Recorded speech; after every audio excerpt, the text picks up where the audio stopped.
అవును, అది దాని పర్యావరణకు సంబంధించిన ఒకటి పవన్ కళ్యాణ్ గారు ఈరోజు ప్రకటించారు. ఇదొకటి ముఖ్యమైనది. అంటే చాలా రోజులుగా నాగబాబు అంటే ఎమ్మెల్సీ క్యాబినెట్ హోదా ఏంటి కదా, క్యాబినెట్ హోదా అంటే క్యాబినెట్ కాదని తెలుసుకోవచ్చు మనం ఇప్పుడు. అంటే నిజంగా ఇది ఒక ఆశ్చర్యకరమైంది. పవన్ కళ్యాణ్ గురించి సెట్ ఆఫ్ టాపిక్స్ ఉన్నాయి. వాస్తవంగా ఆయన రాజ్యసభకు వెళ్తారన్నప్పుడు రాజ్యసభకు వెళ్ళడం లేదు, ఆయన క్యాబినెట్కు తీసుకుంటున్నాము అని చాలా అసాధారణమైన రీతిలో, అసాధారణమని ఎందుకు అనాల్సి వస్తుందంటే పార్టీలు ఏదైనా పొత్తులు కుదుర్చుకున్నప్పుడు అవగాహనకు వస్తే ఆ విషయం బయటకు వస్తుంది తప్ప ముఖ్యమంత్రులు ఎవరు ఇదిగో వర్మకు మేము పదవిస్తున్నాము లేదా ఇంకొక ఆయన రావు గారికి పదవిస్తున్నామని ముందుగా ప్రకటించారు. నాకు తెలిసి నేను మొదటిసారి చూసా. ఈసారి మంత్రివర్గ విస్తరణలో నాగబాబుకు మంత్రి పదవి ఇవ్వాలని రాజ్యసభ వాళ్ళు సర్దుకున్నారు ఈ పద్ధతిలో చంద్రబాబు. కానీ అది ఇంతవరకు జరగకపోగా ఓ దశలో పవన్ కళ్యాణ్ నేనే వద్దన్నాను, ఎందుకంటే కొద్ది రోజులు ఆయనకి ఇంకా అనుభవం రావాలి కాబట్టి నేను వద్దనన్న పద్ధతిలో పవన్ కళ్యాణ్ చెప్పారు. కానీ అయినా అది కూడా జరగలేదు. సో ఈ పరిస్థితుల్లో ఇప్పుడు ఈరోజు ఆయన ఐ థింక్ గ్రీన్ కాప్స్ అట్లాంటి పేరు ఏదో ఉంది, దానికి ఆయన చైర్మన్గా అపాయింట్ చేశారు. ఈ మధ్యకాలంలో కొంచెం ఆరోగ్య సమస్యలు ఇట్లాంటి వాటిలో ఉన్నటువంటి పవన్ కళ్యాణ్ ఇప్పుడు ఈ విషయంలో ఈ చొరవ తీసుకొని దీన్ని ప్రకటించడం అన్నది రాజకీయ వర్గాలను బాగా ఆకర్షిస్తుంది. రెండవది వీళ్ళ మధ్య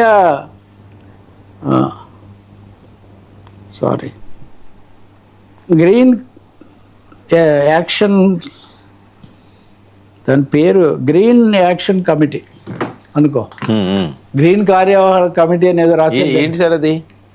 అంటే అందులో ఏముంటుంది సార్? అనేక విధాలుగా ఉంటాయి కదా, పదవులు అనండి, లేకపోతే పునరావాసాలు అనండి, లేకపోతే వాగ్దానాలు నిలబెట్టుకోవడం అనండి, తర్వాత దానికి సంబంధించిన విధి నిర్వహణలు ఇవన్నీ అన్న నియమ నిబంధనలన్నీ చేస్తారేమో. ఈ చైర్మన్లుగా పెట్టి చాలా వాటికి పెద్ద నిర్దిష్టమైన అధికారాలు నిధులు కూడా చాలాసార్లు ఉండవు. గౌరవంగా నియమించే ఉంటాయి, కొన్ని సలహాపూర్వకమైనవి ఉంటాయి. ఇప్పుడు గత ప్రభుత్వంలో చాలామంది సలహాదారులు ఉన్నారు ఉదాహరణకు, వాళ్ళకి ఏం పెద్దగా లేదని అనేవాళ్ళు కదా. ఇక్కడ ఒకటే, ఆయన బహుశా మంత్రి తొందరలో అయ్యే ఛాన్స్ లేదనేది దీన్ని బట్టి తెలుస్తుంది. తొందరలో మంత్రి అవుతారన్న అవగాహన పవన్ కళ్యాణ్కు ఉంటే, లేదా పవన్ కళ్యాణ్కు చంద్రబాబు నాయుడు గారికి అలాంటి అవగాహన ఉంటే ఇప్పుడు నాగబాబును ఒక చైర్మన్గా చేయాల్సిన అవసరం లేదు కదా. దీన్ని బట్టి మనం ఆ నిర్ణయానికి రావచ్చు, ఇంకా జరగదని. ఇంకోటి కూడా బహుశా ఈసారి చంద్రబాబు నాయుడు గారు నారా లోకేష్ దాదాపు సిద్ధంగా ఉన్నారు పదవి చేపట్టడానికి అందరూ అంటున్నప్పుడు చంద్రబాబు ఇంకోసారి మంత్రివర్గ పునర్వ్యవస్థీకరణ చేయొచ్చు, చేయకపోవచ్చు. ఏకంగా లోకేష్ ఏర్పాటు చేసే క్యాబినెట్తోనే తదుపరి రాజకీయం ఉండొచ్చు. ఇవన్నీ ఊహాగానాలే, వీటికి ఏమీ ఆధారం లేదు. కానీ మనం వింటున్న మాటలను బట్టి ఎనివే పవన్ కళ్యాణ్ ఈ సమయంలో వారి అన్నగారికి ఒక ఇది ఇచ్చారు. రెండో వైపుని చూస్తే కనుక చాలా రోజులుగా గ్యాప్ పెరుగుతుందని మొన్న కూడా మనం మాట్లాడడం, చాలామంది అది అనుకున్నారు. ఆయన శాసనసభకు వచ్చినట్టు చెప్తున్నారు, కానీ ఇంకా ఏం మాటలు వేరే విషయాలు అయితే మాట్లాడారు. కానీ పవన్ కళ్యాణ్ చేసిన ఈ నియామకం కానీ కొద్ది రోజుల కింద స్వాతంత్ర దినోత్సవం నాడు ఆయన చేసిన ప్రసంగం కానీ చూస్తే, సరే ఇందాక సీడ్ యాక్సిస్ రోడ్డు ఉత్సవానికి రాలేదు, ఇంకా ఒక సభకు కూడా రాలేదు కీలకమైన దానికి, కానీ ఆయన స్వాతంత్ర దినోత్సవం నాడు చేసిన ప్రసంగం మటుకు చాలా ఆసక్తికరంగా ఉంది. పవన్ కళ్యాణ్ ప్రశ్నిస్తానంటూ వచ్చిన పవన్ కళ్యాణ్ ప్రశ్నించడం లేదనే విమర్శ చాలా ఎక్కువగా ఉండింది. ఆ తర్వాత ప్రశ్న రావన్న చేయటము, లేకపోతే మీడియా మీద వ్యాఖ్యలు, వీటన్నిటితో ప్రశ్నిస్తానని వచ్చిన మీరే ప్రశ్నలకు ఆటంకం కలిగిస్తున్నారని అందరూ వ్యాఖ్యలు చేయడం మొదలుపెట్టారు. కానీ మొన్న స్వాతంత్ర దినోత్సవ ప్రసంగంలో పవన్ కళ్యాణ్ మళ్ళీ ప్రశ్నించండి, ప్రశ్నలు అడగండి, తప్పు లేదు, అలాగే మీరు సమస్యలు ఉంటే వాటి మీద నిరసన తెలపండి, వాటిని దృష్టికి తీసుకురండి, కాకపోతే విధ్వంసానికి పాల్పడకండి.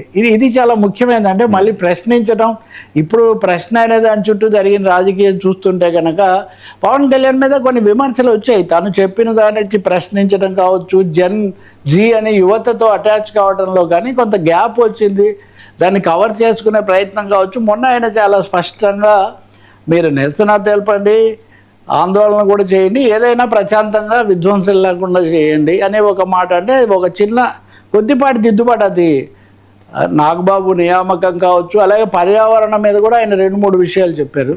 దీంతో పాటు రాజకీయ వైరం విషయానికి వస్తే ఎవరో వైసీపీ వాళ్ళ బెదిరింపుల వల్ల చేసుకున్నారని ఆత్మహత్యకు పాల్పడాల్సి వచ్చిందని దాని మీద కూడా ఆయన ఒక చేశారంటే అలా బాగా ఊపు లేదా కదలిక పెంచే ఒక గట్టి ప్రయత్నం పవన్ కళ్యాణ్ చేసినట్టు కనిపిస్తుంది. దానికి తగినట్టు ఆయన ప్రాతినిధ్యం వహిస్తున్న పిఠాపురం 2 చోట్ల ఆయన పతాకావిష్కరణ చేశారు. ఒకటి కాకినాడ, రెండోది వాళ్ళ కార్యాలయం. పిఠాపురం నియోజకవర్గానికి బాగా సమృద్ధిగా నిధులు వచ్చాయి. ఉప్పాడ కోత, సముద్రం కోత అనేది చాలా నష్టంగా ఉందని ఏదైతే ఉన్నామో దానికి కేంద్రం 382 కోట్లు కేటాయించింది. అంటే కేంద్రం నుంచి కూడా నిధులు వచ్చాయి. ఇటు పర్యావరణము, తన పార్టీ వాళ్ళ ప్రాతినిధ్యము, మూడోది మళ్ళీ జంజి ప్రశ్నించడం, అలాంటి వాటితో కనెక్ట్ అవ్వటం, ఈ 3 ప్రయత్నాలు చేయటం కనిపిస్తుంది. వీటితో పాటు మోదీని కూడా, మోదీ నాయకత్వం భారతదేశం విశ్వ నాయకత్వం వహిస్తుందని ఎలాగో ఆ ప్రశంసలు చేస్తారు కదా. ఆ ప్రశంసలు మోదీ చంద్రబాబు నాయకత్వంలో ముందుకు పోతున్నాం అని చెప్పడం తప్ప మరీ ఎక్కువగా ఎప్పుడు చెప్పే కూటమి ఎలాంటి మాటలు మాత్రం లేవు. సో కూటమితో గ్యాప్ కొంత కనిపిస్తుంది. పార్టీని పట్టాలు ఎక్కించడం మీద ఎక్కువ ఫోకస్ పెడుతున్నారు. మూడోది ఆయన ఆరోగ్యము, ఈ పని ఒత్తిడి, వీటి నుంచి కొంత ఇటువైపు మారుతున్నారు అనేది కనిపిస్తుంది. బట్ ప్రశ్నించమంటే చెప్పినట్టేం ప్రశ్నించరు కదా. ఇప్పుడు మిమ్మల్ని నేను ప్రశ్నలు ఏమంటే మీరు అన్ని ప్రశ్నలు రకరకాల ప్రశ్నలు వేస్తారు కదా, అంతే కదా. అంటే కూటమితో గ్యాప్ షూర్. అది ఇప్పుడు కూటమితో ఏ గ్యాప్ లేకపోతే నాగబాబు నియామకం చంద్రబాబు ప్రకటించుంటే ఎంత బాగుండేది. ఉదాహరణకు ముఖ్యమంత్రి కదా సాధారణంగా, లేదా అధికారులు జీవోలు అవి ఇస్తారు. పవన్ కళ్యాణ్ ఇస్తున్నారంటే తన చొరవ ఆయన చాలా ప్రదర్శన, ఆయన శాఖకి సంబంధించి కదా. అందువల్లే ఆయన శాఖ అయినా సరే పోనీ అదైనా చంద్రబాబు ముఖ్యమంత్రి ఏదైనా చేయొచ్చండి. ముఖ్యమంత్రి, ప్రధాన కార్యదర్శి, లేకపోతే ఏదైనా చేయొచ్చు. ఇక్కడ మీరు చూడండి, ఏనుగుల గురించి కానీ, అడవుల గురించి కానీ, గిరిజనుల గురించి కానీ, పంచాయతీల గురించి కానీ, ఇప్పుడు నాగబాబు కానీ, ఇవన్నీ ఎక్కువగా పవన్ కళ్యాణ్ శిబిరము లేదా పవన్ కళ్యాణ్ పేషి అంటారు. మామూలు మన మీడియా భాషలో మాట్లాడితే ఉప ముఖ్యమంత్రి పేషి బేస్గా కార్యక్రమాలు ఎక్కువగా జరుగుతున్నాయి. ఉమ్మడి కార్యక్రమాలు అలాంటివి జరగట్లేదు. అలాంటి వాళ్ళలో విడిపోయారని నేనే చెప్పట్లేదు, విడిపోతారని కూడా నేను చెప్పాను. పవన్ కళ్యాణ్ గారికి ప్రయారిటీ ఎక్కువ ఇస్తున్నారని అనుకోవచ్చు కదా.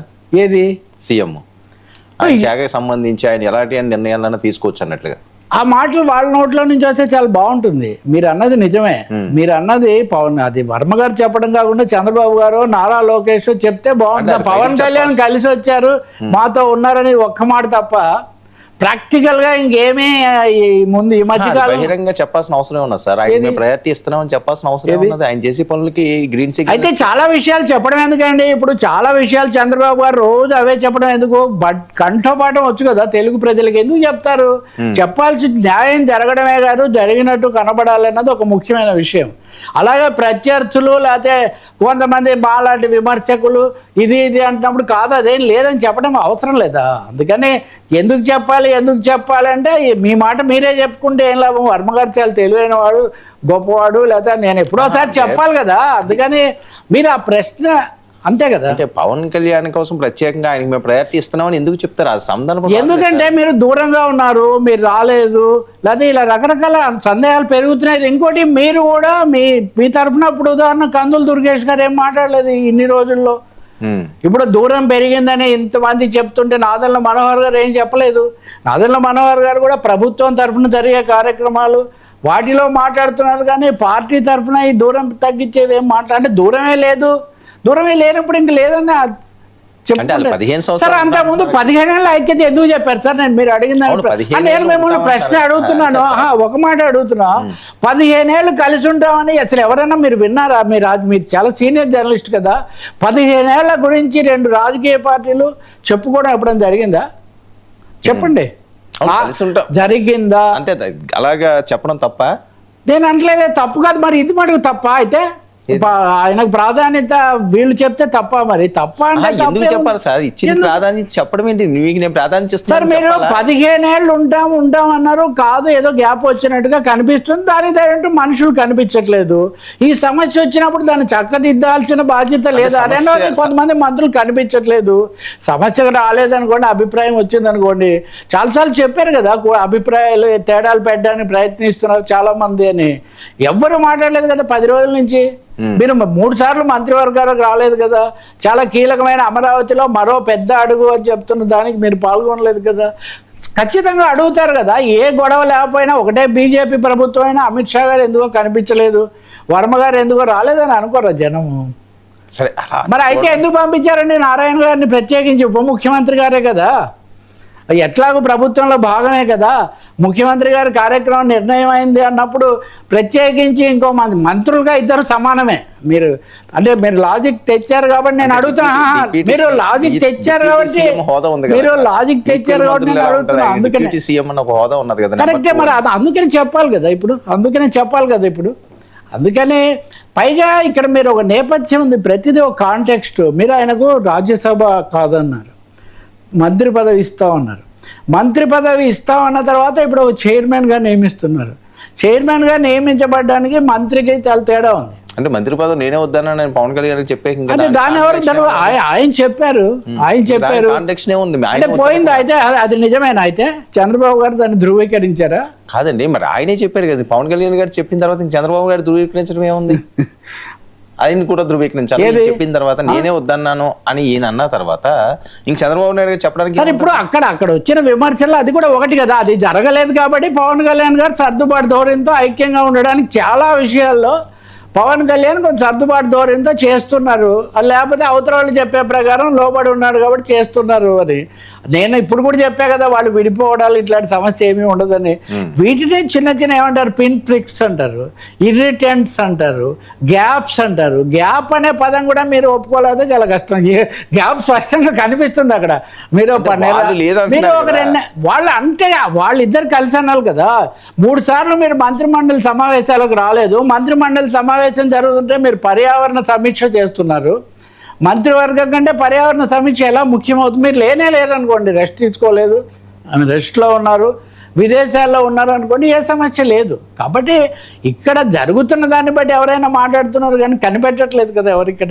ఇంకొకటి ఇప్పుడు కూడా మీరు ఏం చెప్తున్నారు, ఏం సమస్యలే లేవు, కూటమి ఎంత అద్భుతంగా ఉందని మీరు ఏం చెప్పట్లేదు. ప్రశ్నించండి, సమస్యలు ఉంటే నిరసన తెలపండి, కానీ ప్రశాంతంగా తెలపండి, విధ్వంసానికి పాల్పడకండి అని చెప్తున్నారు అంతే. అది అధికారంలో ఉన్న వాళ్ళు వెల్కమ్ చేసినట్టే కదా సార్. సమస్యల గురించి మీరు ప్రశ్నించండి, దాన్ని నేను స్వాగతిస్తున్నానండి. దాన్ని స్వాగతిస్తున్నాను కదా. అంటే ఉన్నాయనే కదా. ఏమి మరి మీరు వేరే వాళ్ళ ప్రసంగంలో చూపించండి నాకు. చంద్రబాబు గారి ప్రసంగంలో ఎక్కడన్నా ఈ మాటలు